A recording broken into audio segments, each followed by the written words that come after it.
வணக்கம்ப்பா. உடம்பு ஆரோக்கியமாக இருக்கணும்னா நீங்கள் இதெல்லாம் கடைப்பிடிக்கணும்ப்பா. பசிக்காமல் சாப்பிடாதீங்க. டயத்துக்கு சாப்பிடணும் அப்படின்னு நினச்சி சாப்பிட வேணாம். நல்லா பசிக்கும்போது சாப்பிடுங்க.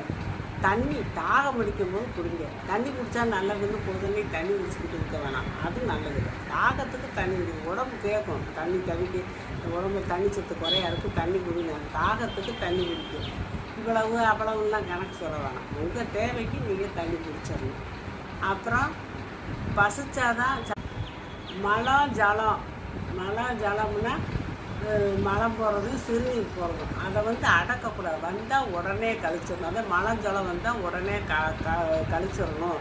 அதை அடக்கி வைக்க நோய் அப்படிங்கிறதப்போ நம்ம வாழ்க்கையில் ஆரோக்கியமாக இருக்கிறதுக்கான ஒரு முடிவு. அதனால் இந்த மாதிரி நீங்கள் செய்யுங்க. பசிக்காமல் சாப்பிடாதீங்க, தாகம் முடிக்காமல் தண்ணி குடிக்காதீங்க, மழை ஜலத்தை அடக்கி வைக்காதீங்க.